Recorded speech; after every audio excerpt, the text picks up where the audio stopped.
Welcome to Seminar Sunday, District 21's weekly webinar series.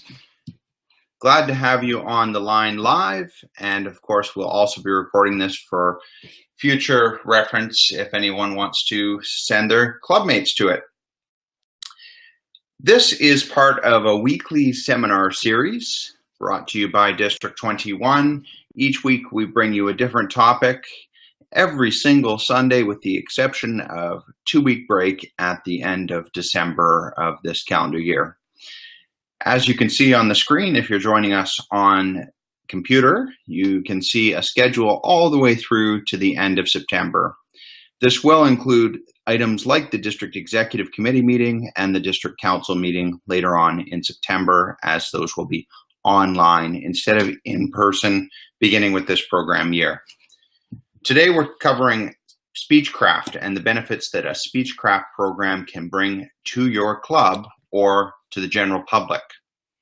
I have never really had proper exposure to a Speechcraft program. We do run them in various communities on a regular basis, and I've been able to support a little bit behind the scenes, but it was actually really exciting preparing for this webinar, and it's motivated me a little to get into perhaps being involved with Speechcraft, because they really are powerful programs that can help non-Toastmasters move towards becoming Toastmasters.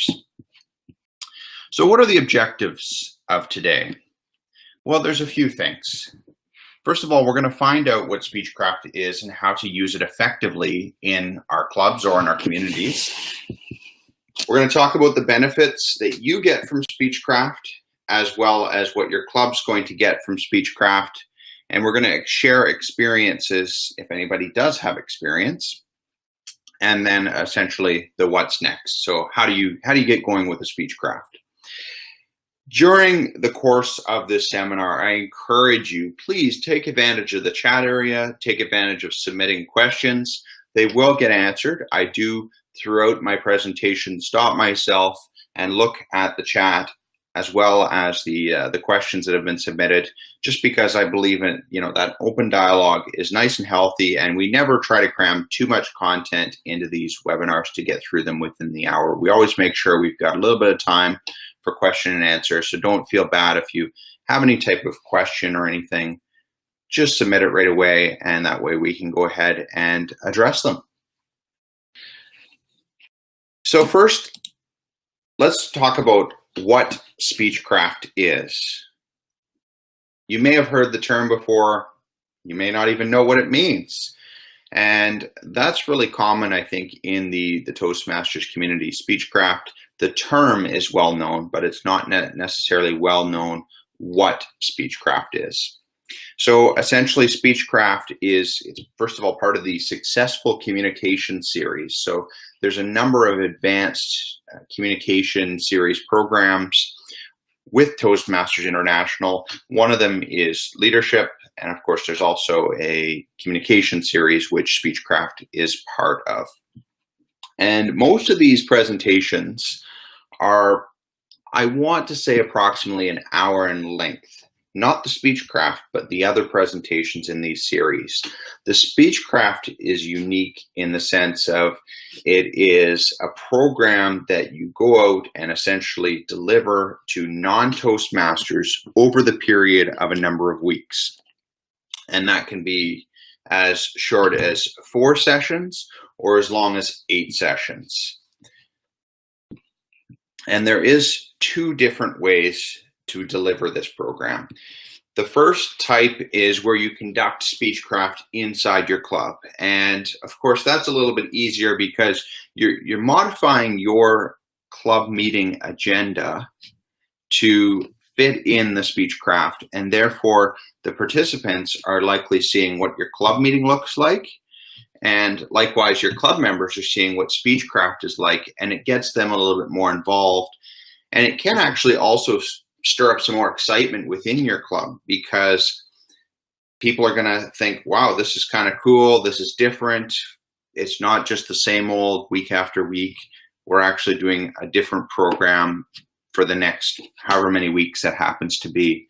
So there's definitely some power to that.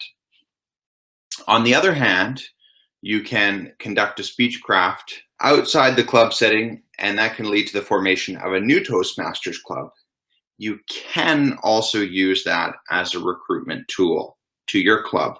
But of course, the challenge with that becomes, how do you get people to move from X location to your club meeting and get them signed up? So there's pros and cons to both. I think the challenge with having it in your club setting is the speechcraft, it takes time. You've got to add a minimum 30 minutes, ideally 60 minutes, to your club meeting agenda, and that depends on the amount of people in the program.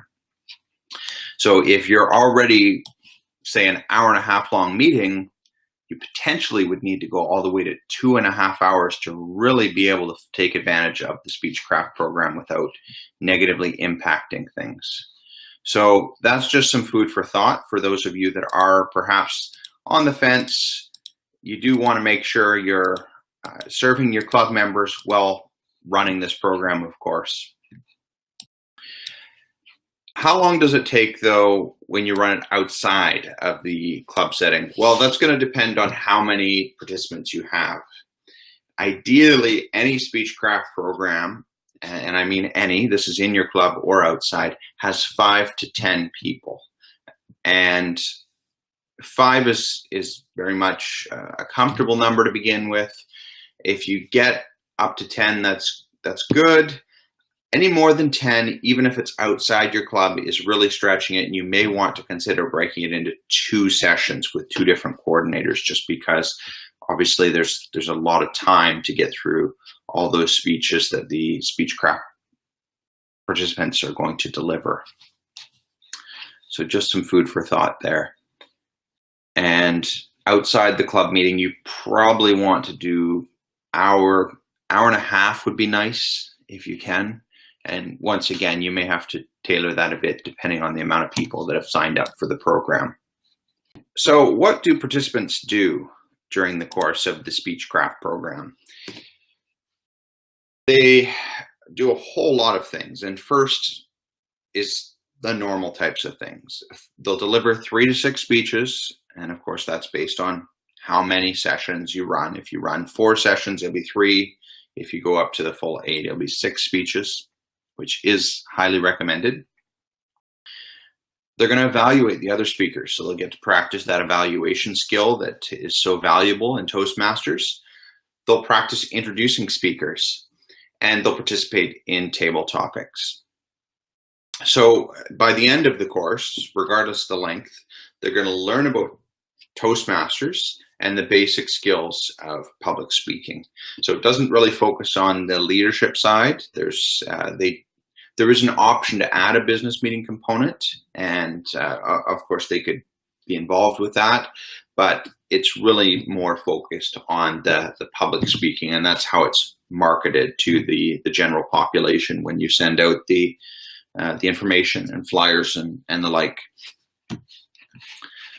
So that's what participants gain. They gain a lot of good skills, and of course, everyone that I've talked to that has been through a Speechcraft program, there's quite a number of members here in District 21 actually that are members as a result of it, have nothing but good things to say about the program. So why should you choose a Speechcraft? And that's definitely an important question to ask yourself. I think the first benefit and the strongest benefit, I would argue, for Speechcraft is it is an absolutely awesome membership building tool. It's almost guaranteed to bring in members to your club. I'm sure there's stories out there somewhere where somebody's run a program and it hasn't, but even in those rare cases where that may have happened, the participants of Speechcraft are going to be familiar with Toastmasters and may refer their friends or family members to attend a Toastmasters meeting. So there's always that. We're really getting our community citizenship up by being involved in a Speechcraft program and offering it out to the community. So I think you're very likely to get members directly from the program. but you're almost guaranteed someone is going to join as a result of the Speechcraft, even if it's not one of those participants. And that's the way Toastmasters works, really, is we've got certain people that are going to come for a reason. I'm sure many of you have heard a guest stand up at your meeting and say, well, I'm actually here because I'm attending a wedding in X amount of weeks and I need to give a speech at the wedding. There's other people that do come for what I know Catherine Laird, who I believe had registered for this session, says a season. And absolutely, there's certainly people that come and they get what they want and they go. And this is the same with Speechcraft participants. They may have come either for that specific reason or just the season, in this case, maybe 8 sessions, and then they're satisfied, so they leave. But they're leaving with such a positive impression. So I can't emphasize that enough, that it's a huge membership building tool.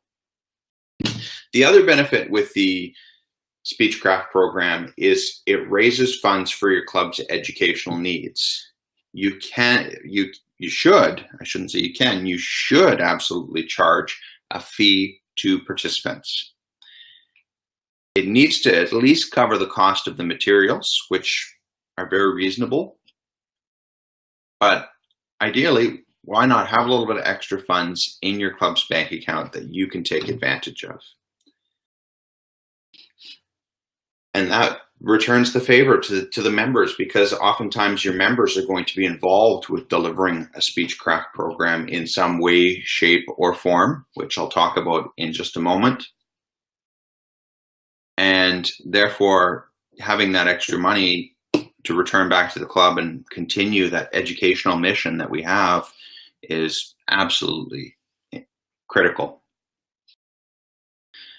The third point there is the community. And what I mean by community is it really stretches our community citizenship, because we're moving in a Speechcraft program more in the direction of being a service provider. And I know that's not the mission of Toastmasters per se, to go out and do community service, so to speak. But what we're doing is we're actually letting people sign up for a short educational program on public speaking. It's hosted by Toastmasters. The cost is very low, and we're out there in the community doing it. So it's a really positive thing. There's absolutely no community that's going to see this as a negative thing. I'd be very surprised if there was anybody that saw it as negative, because all we're simply offering is people the ability to speak a little bit better. So by going out there and publicizing ourselves in such a positive way, just once again helps, because the club in your community then is going to benefit from it through essentially third-party knowledge of this program occurring. And finally, I mentioned this a little earlier, the fact that you're getting members involved and engaged in the program is a huge benefit. It's a win-win, because if you've got members that are starting to get a little bored maybe with, okay, every week our club does this again and again and again, this provides an opportunity for them to help support these non-Toastmasters in their short stint through the Speechcraft program. And also, especially if you run it in the club meeting, it changes up the programming, and that's always a good thing to do. It's something we sometimes forget to do, and things can get a little stale. So definitely there is a benefit to all members to this program as well. I hope so far you guys listening in are thinking, boy, this program sounds incredible, because like I said, when I was preparing for this, I was just like, darn, why don't we do these more often? Lydia has a question. When is a good time to put on a Speechcraft?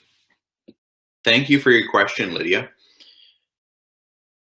I don't know that there's a wrong time to put on a Speechcraft. There was one of the documents I was reading, actually, I think this was in the coordinator's guide for Speechcraft, suggested that it's run a couple of times a year. And that's just because, of course, once again, you're getting people involved with things, and you're also building your membership through it. Personally, this is bad time to tell you this, of course. Personally, I think a good time, one of the good times at least, would be summer, because that's typically a time when things get a little bit more, at least in the club meeting, I find it's harder to get people out, harder to get people engaged, and therefore having something that's perhaps through the summer, you could even make it a little bit more intense. I was going to talk about this a little bit later, but you could go, instead of, you know, like 8 sessions, doesn't have to be 8 weeks. It could be 2 sessions a week. And therefore you could do 8 sessions in a month over summer, which of course helps recruit even during the summer season.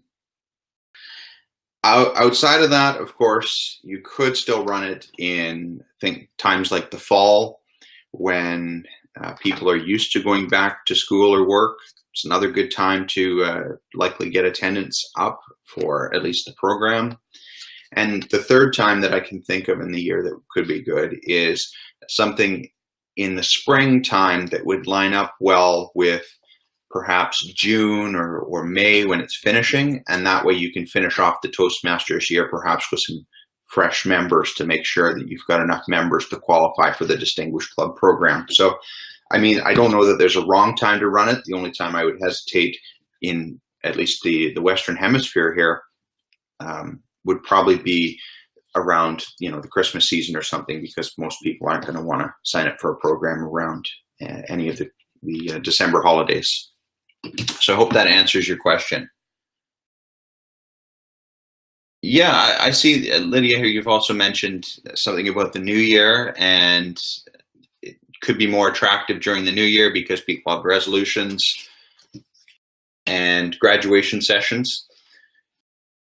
Yes, not so much the latter. I would think that if it's graduation, you'd have to time it really well that people are graduating just before they move on to that, graduating just before their graduation, so to speak. My only concern there would be that these people aren't as likely to sign up, because a lot of them would be signing up just for the purposes of that reason, you know, the graduation.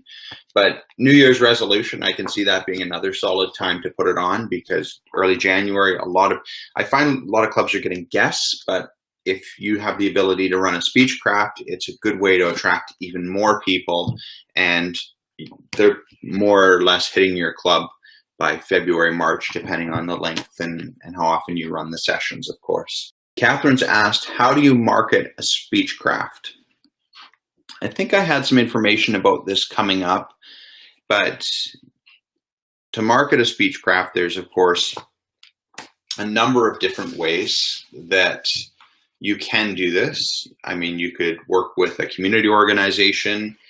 You really want to target your audience. So this is something that the workbook talks a lot about as well. If you're looking at something in the corporate environment, for example, it's a matter of working with that organization to let the appropriate departments know. If you're looking for people in a particular industry, then you may market to the companies in that industry. One of the things that I'll talk about when we get to the kind of sharing experiences is a group in Victoria actually works with a recreation center. So it ends up in the book for the recreation center, and that's how people read about it. So there's a lot of different avenues, but first thing you have to do is pick what is the target group of people that you want to attract. Is it just anybody, or is it a certain type of person? And then, you know, if it's a neighborhood, for example, maybe it's a matter of putting up some flyers if you can in certain cafes or telephone poles or whatever opportunity you have to promote the Speechcraft program within that community. So thanks for the question, Catherine. We'll talk a little bit more about it. So we're definitely not done with that topic, because it's an important part of running a Speechcraft for sure. You've got to have participants to run the sessions. Got some more messages here. Anna asks, is there a minimum age for participants? I believe the minimum age for Speechcraft is the same as Toastmasters Club, which is 18. I did not see any official documentation to confirm anything different, but because you're using it as a recruitment tool, you wouldn't want to run it for anyone younger than 18. You'd want to do more of a youth leadership program if you were marketing to students or children. Josanna has asked, a member from a neighboring club recently facilitated Speechcraft sessions in our club. We could not figure out how she could get any Toastmasters credits towards a leadership award. Does the VP of Education simply sign that it's been done? I can't find anything in the online award application where Speechcraft can be written as one of the projects. That is coming up next, I believe, here. So just hold tight on that for a moment. Jan has asked, how many people does it take to run a Speechcraft session? What do facilitators do to learn how to run one? Thank you, Jan. You do want a minimum of 5 to make it dynamic. If you've got less than 5, then you may find it very challenging to run the program effectively, and you don't want more than 10 before you split it. What do facilitators do to learn how to run a Speechcraft? Well, the first thing I would suggest anyone do is certainly watch the recording of this, because I'm going to try and incorporate as much information as we can into this. The coordinator's guide is a huge benefit. There's not a ton of information, unfortunately, online. I did some searches and there was mentions of Speechcraft programs, but to get a lot of detail was harder to come by. And the kit actually includes some brochures as well, both for the people running it as well as members of the community that are thinking of participating. There is tons of information in the package, so I think that's the best place to get information. Lydia, I was saying that we need 5 participants to run the session. You only need one facilitator, although there is a caveat to that I'm going to get into in a moment, an opportunity for other club members to get involved, not necessarily as coordinators, but as education session facilitators. And I think it's important to have those. And that's more when you're running it outside the club, though, because you may find that you won't have time for it inside the club. So I'm going to move forward here a bit, and I want to talk about the educational benefits. So the education program credits that you get with it, as well as the growth you get by running a Speechcraft program. So for the coordinator of the Speechcraft program, they're getting a lot of things. I listed down a few ideas of benefits that you get. The first one I put event planning experience, because really you need to figure out where you're going to host this, how you're going to pull it off, who's going to be involved with the sessions from your club or yourself, and whether or not you're going to provide things like refreshments. Do you need any type of materials? So you're really planning events, is the way I like to look at it anyways. You've got the ability to transform lives and coordinate how the program flows. There is recommended agendas for the sessions, but you do have a little bit of flexibility within that if there's a certain way that you think it would work a little bit better for your particular group. You get practice selling your club to non-members, particularly here in District 21. I think this is a huge challenge to sell our clubs. We're, I myself am guilty of this sometimes. We're a little shy perhaps to ask and try to close that sale. So this is an awesome opportunity to practice, because you've got a group of 5 to 10 people that are already engaged enough to sign up for a multiple week program. It's likely you can roll them into members with the right sales pitch. And finally, the coordinator gets credit towards the Advanced Communicator Gold in the traditional program, or the club extension credit for a Pathways Distinguished Toastmaster Award. So I'll hit pause there just for a second to elaborate a bit, because I know we had the question just a moment ago about, okay, how does this work then? The Advanced Communicator Gold, I'll start with that. So that is once you finish, there's really 3 requirements for Advanced Communicator Gold. 2 advanced manuals out of the 15. You need to complete those, which is 10 speeches. You need to mentor a brand new member for 3 speeches. And then the final requirement is actually conducting one of these programs from the Success Communication, Success Leadership, or a youth leadership program. Because this is from the Success Communication series, it qualifies.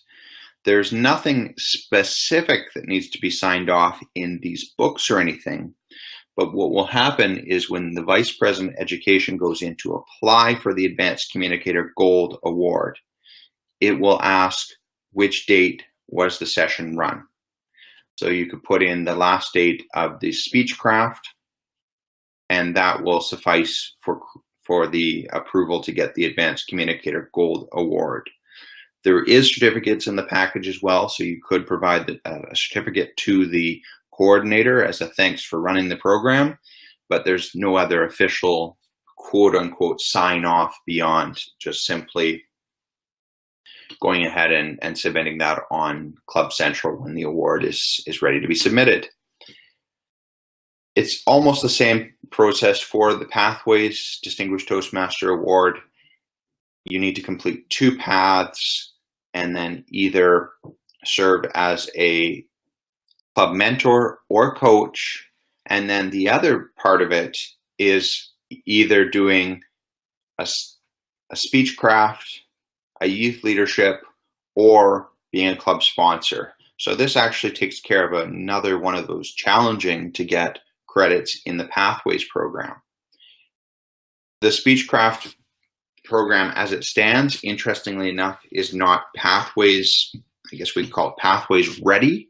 It is based off the Competent Communication Manual, and oftentimes when people came in through Speechcraft, they would already have credit through part of their Competent Communication Manual because the projects are the same. But of course, that's one difference with the rollout. Any new member to your club has to go into Pathways, so they won't get that credit anymore. But to deal with any resistance to that, of course, we can just emphasize that they're getting the benefits, and that's more important than getting any type of educational credit, is the experience and the benefit you get out of working that program. So that's the coordinator. For others, I put participants and other members together on this particular slide if you're joining on the computer, just because there is a lot of benefits that you get, but I wanted to highlight one for each of these parties. So the participants get a taste of Toastmasters before they sign up. At a minimum, they walk away with new public speaking skills and a positive impression about Toastmasters, which means they're going to refer their friends or family. That's the minimum. Best case scenario, you're going to have up to 10 people signing up for your club on the spot at the end of the course. So that's great for participants. It's a win-win for them. They're going to pay a relatively low cost, and they're going to leave with some new public speaking skills with a very limited commitment, 4 to 8 sessions. Other members, they can present educational sessions, which gives credit towards the Advanced Communicator Silver traditional program. I don't believe there's any credit currently in the Pathways program for providing these education sessions. And why that is because there is another series, which is the Better Speaker series. It's available on toastmasters.org for download. If you want to go in, you can download it for free even today and check out the presentations. So they're short, usually 10 to 15 minute presentations on various portions of delivering a speech. So for example, there's a whole topic on how to begin your speech, the opening of your speech. There's a topic, I believe, on gestures. So all of those sessions are prepackaged and ready for you to deliver. And it fits in nicely with Speechcraft because what you can do is, let's say the following week, they're doing Your Body Speaks speech. Well, the week before, you could do an education session on gestures. It gets you the credit for the Advanced Communicator Silver, and it also gives them a little bit of a preparation for the speech the following week and makes them feel even more supported than they already are in the program. So huge, huge benefit there. And I highly encourage it if you are running it outside the club environment. If you're running it in your club, you may want to consider how that could work timing-wise, because of course time can get away from you pretty quickly when you've got other Toastmaster speakers and table topics and all the other sessions that your club normally has. So let's talk about the options. We've kind of talked around it a little bit here, the fact that you can run it in the club environment, you can run it outside the club environment, but what does that really mean? So the first option, as I mentioned, is you can run it in your club environment. And the benefit, of course, to that is it's much easier to roll people into members because they're already coming at the time and place that you meet, and they see what you're doing during the meetings. So this is the sample agenda that they provide. Obviously, your club likely has some different things that it does, and it's okay to swing away from this a little bit. Obviously, you've got your opening. Business meetings are optional. And then what you do is essentially the Toastmasters items first, which table topics could be the Speechcraft participants as well, of course. And then you've got the Speechcraft program. Finally, announcements and adjournment. So it's kind of almost having two meetings in one. You start with your Toastmasters, and then you do your Speechcraft, and then announcements and adjournment, of course, are related to everybody. So you're really getting them into the club and involved with the club as short-term members, essentially, if they only stay for the Speechcraft. But obviously, having them in the club meeting means that you could potentially roll them into longer-term members. The other option you have is doing it outside the club. So you still do your opening, of course, and your adjournment at the end. In the middle, you've got table topics, and then you work your Speechcraft program. But you'll notice in this one, you've got that speaker/advisor workshop. So that's what I was just talking about, where you get somebody to present one of those education sessions from the Advanced Communicator Silver program. So I think that's called Better Speaker Series. Totally ideal because you can line it up really well with whatever the following week's topic is. So Lydia is asking, which one do you feel is more well received, inside the club or outside the club? One of the concerns in my club is time, as not everyone is open to staying longer than the meeting's time slot.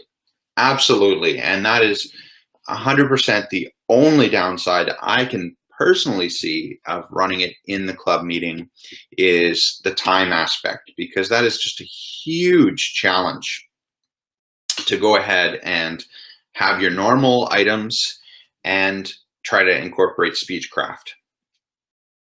I think it's going to depend on a number of things. First, how adaptable is your club meeting agenda? Could you perhaps shave some time off? If you're able to remove some perhaps non-critical items, so for example, I'll just pop back here actually to the last slide with the in-club agenda.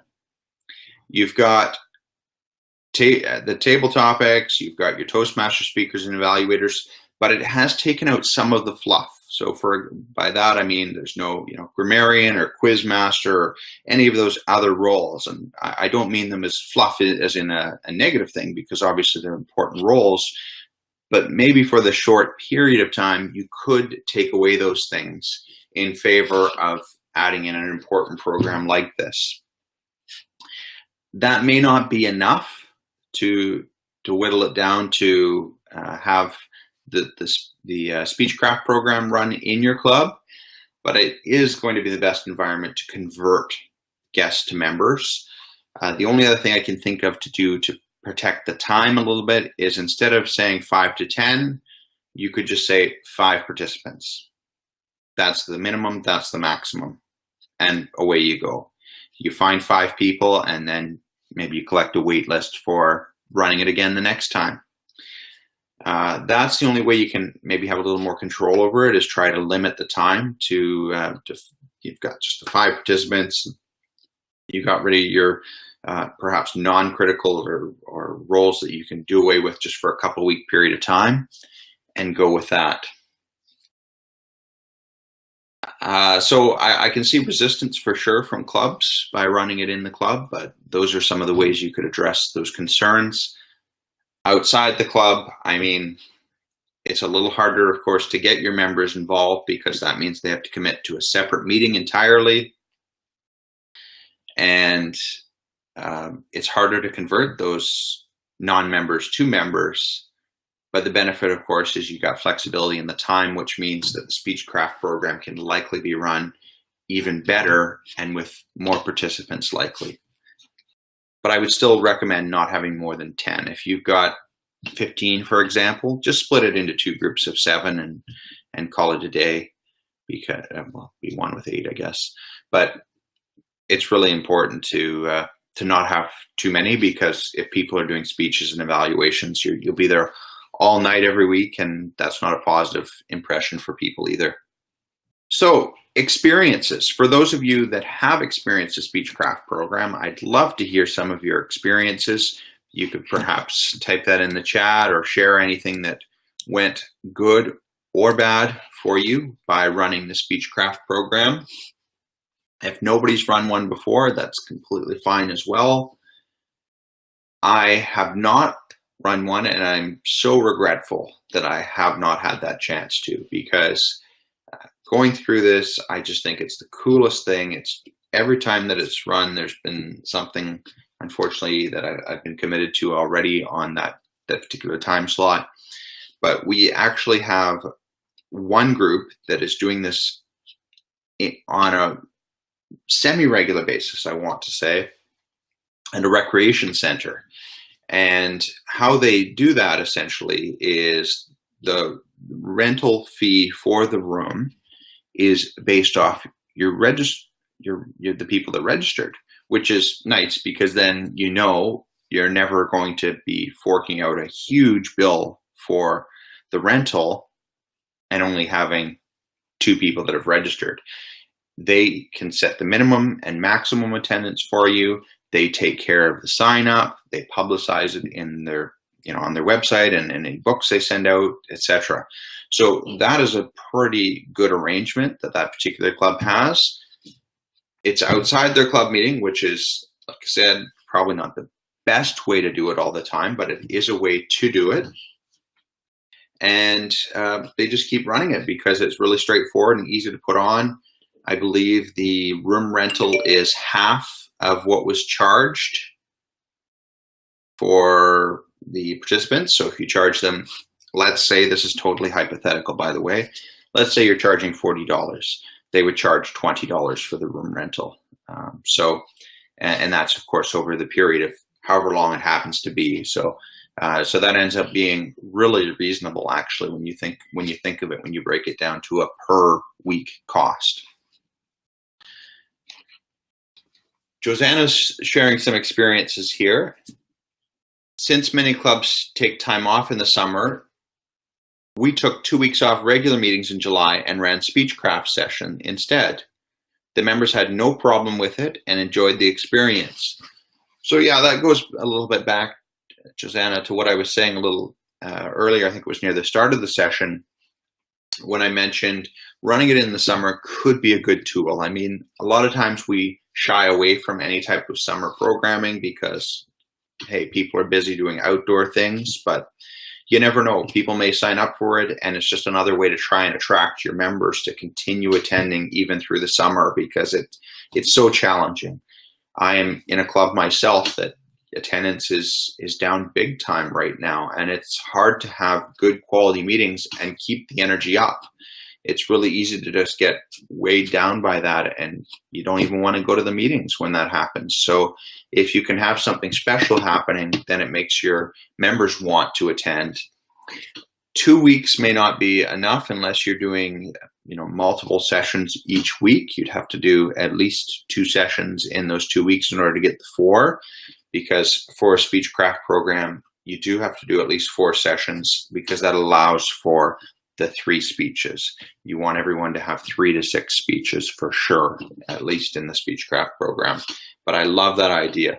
Summertime, usually clubs are more flexible as well, which goes back to Lydia's thoughts there about how do I propose this to my club. If you do it in the summertime, perhaps there's less speakers that want to do speeches even. Well, you could just slide in a Speechcraft program there to keep the agenda full and things lively and exciting. I haven't received any other experiences, but feel free to share them afterwards.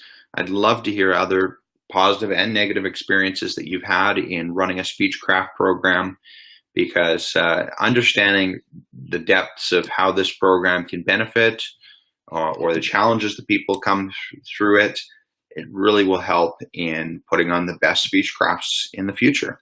How do we get started with it? So we've talked a lot about, okay, this is what the program is. Essentially, you've got people that come for 4 to 8 sessions. They learn public speaking, they give speeches, they do table topics, they evaluate. How do you make this happen? Well, first of all, you need the materials. That is going to be a critical part of launching your program. There is an image on the screen for those of you joining by computer. It shows what you get when you order the package from Toastmasters International. I believe the package is $20 US. And then there'd be some shipping on top of that. It includes enough for you to run a program with 5 people.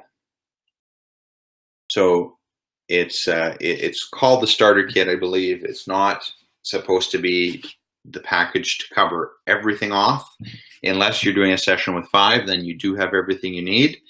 But it includes 3 coordinators guides, which is great, because then you can share the coordinators guides and perhaps have several different coordinators. One that, maybe if you had 3 coordinators, you could run the program 3 times a year, and one person runs it once a year, which would be pretty easy for the club to do.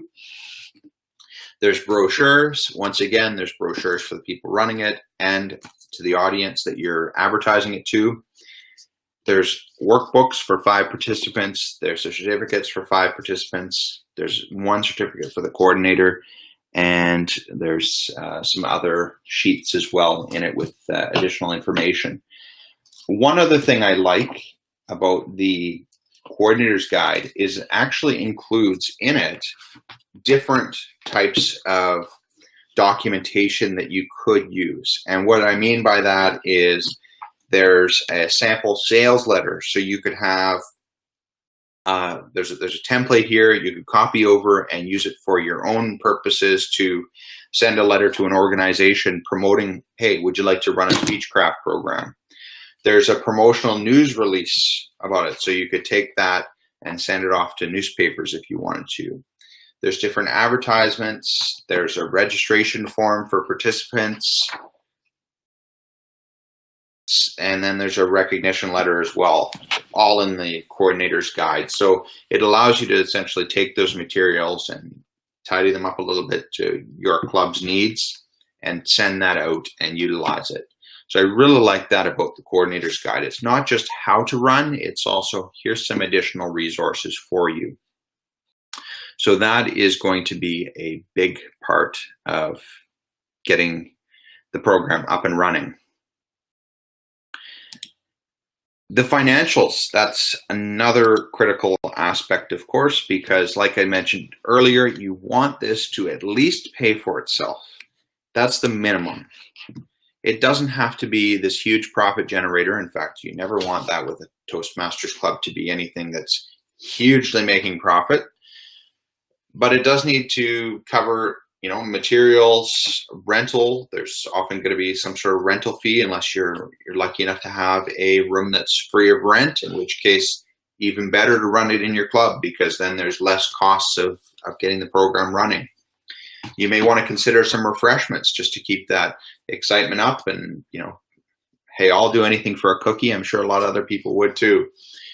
And advertising, that's the other thing. There'll be some printing costs and perhaps some other related costs to advertise your program, depending on how far you want to go with that advertising. And we'll talk a little bit more about that in just a second.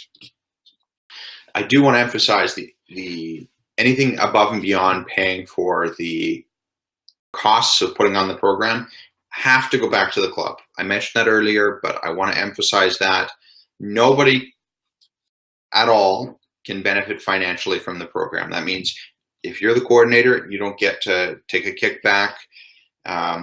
If there's somebody else involved, they don't get a kickback. And the guide actually also says specifically you can't run it at like a university or a college, for example, because they'll be making money off you running the program. So the only thing, like I said, with the rec center earlier, they're really charging the rent based on the amount of participants, because that's also really, I kind of looked at it first and thought, well, that's kind of a fine line, but because it's a rental cost, it's okay. But if it's anything above and beyond a rental cost that somebody's benefiting financially from, then it's not something that would be appropriate use of those funds. It does have to go to the club for your educational purposes of your club.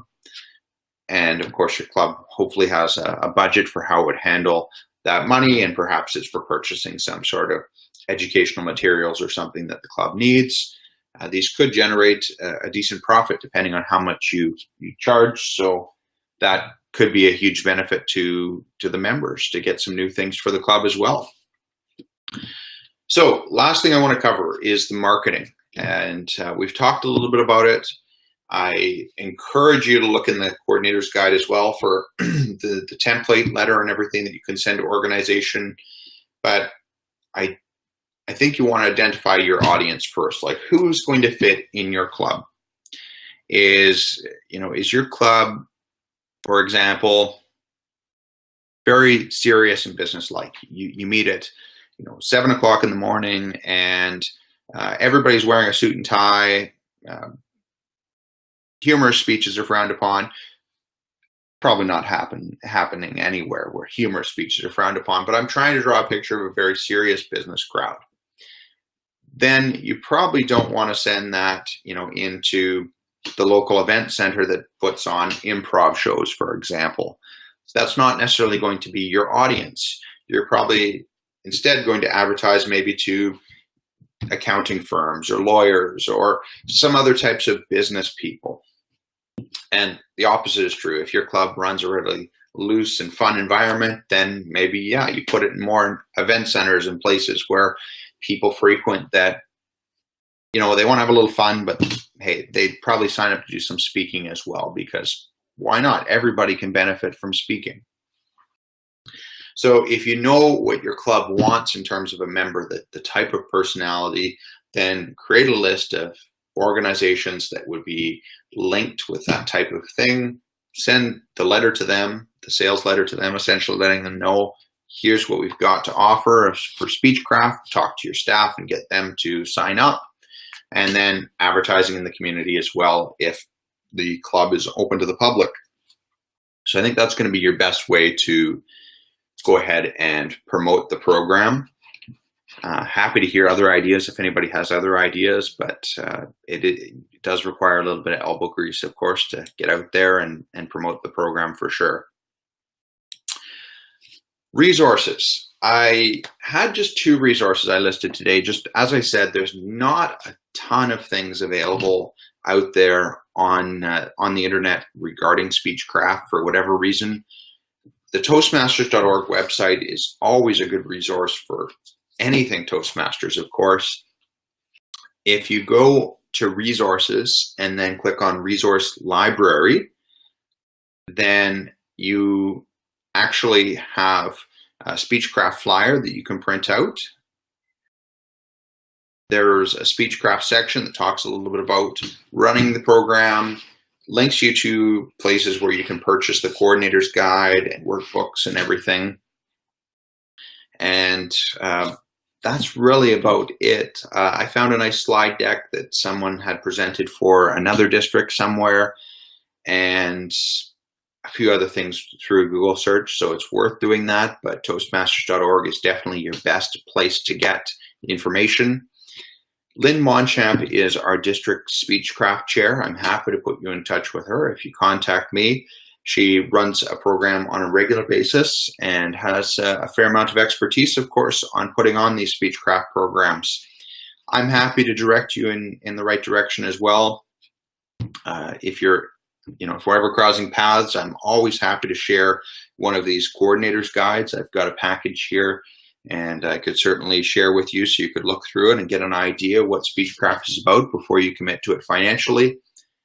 And if you know anybody from your club or otherwise that's going to the International Convention in Chicago this month, it's a great time to ask them to pick up a Speechcraft kit at the International Convention, because Toastmasters International has all their items from their online store there. Same price, except you save the shipping because somebody could just bring it back in their luggage. So something to think about for those of you that are interested in perhaps putting on a Speechcraft. With just a few minutes left, I'd like to turn it back to questions. If anybody has questions, if we haven't addressed anything at all, feel free to ask now. I'm happy to do my best at any question you may have about Speechcraft. Well, thank you very much, Lydia. You said that you don't have any questions, and they've been answered. That's great. I mean, I'm always available if anybody has any questions. And once again, we've also got Lynn as our Speechcraft chair for the district.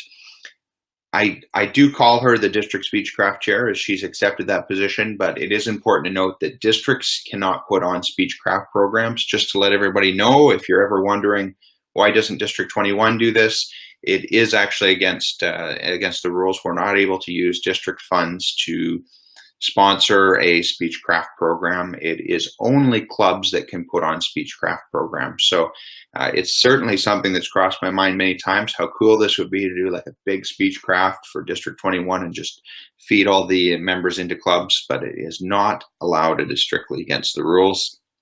And therefore, I can give you lots of information, but unfortunately we can't run the program, but we'd be happy to provide the resources and information to make it a successful program for you or your club. Just to let everybody know, another place that constantly does, I shouldn't say constantly, but they do frequently rather run Speechcraft programs is some of the clubs in Vernon. So I would talk to any of them if you're in the local area as well and get an idea if you've got any friends in the Vernon clubs, because they are another area that frequents it.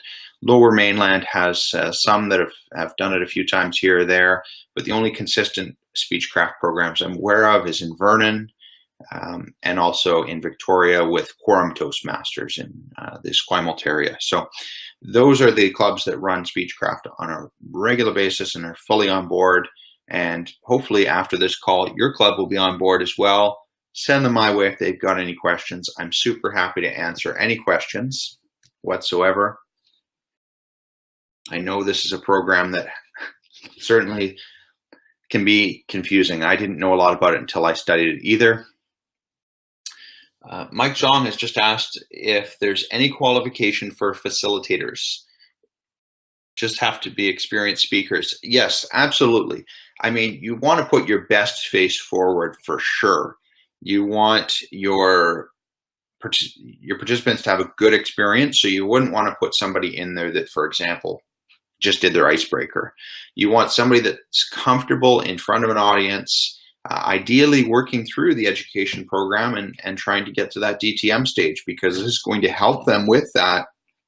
And at the same time, they're likely a quality presenter at the same to benefit the participants. That's the main thing. You want to get those participants engaged and wanting to, sign a membership application as soon as possible. So no official qualification, but you definitely want quality candidates to be able to put this session on. So that will be the end of our, wait, we got another question here, sorry. Do facilitators just go through the competent communicator with the participants in the program? No, there is a workbook that is designed for the participants. It has the same projects essentially, but it is not a competent communication book. So, for example, chapter 6 is get to the point. And of course, that's from the get to the point speech in the competent communication manual.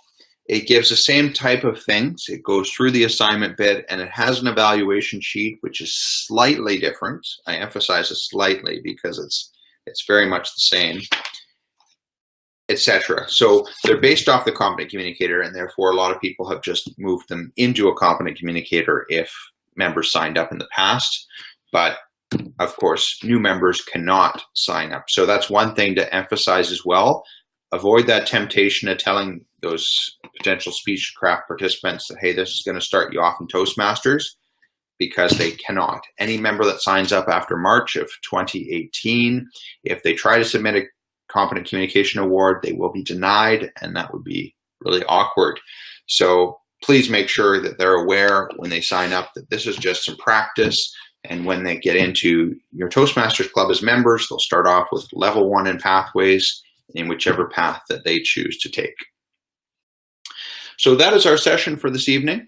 I hope that you've enjoyed yourself, and if you have questions, once again, come talk to me afterwards, no problem. I'm available anytime to answer questions about Speechcraft or other topics Toastmasters. My email is on the screen, but for those of you tuning in on the phone, it is mbown.d21@gmail.com. That's mbown.d21@gmail.com. Thanks so much for tuning in. I hope you have a fantastic day or evening, depending where you are.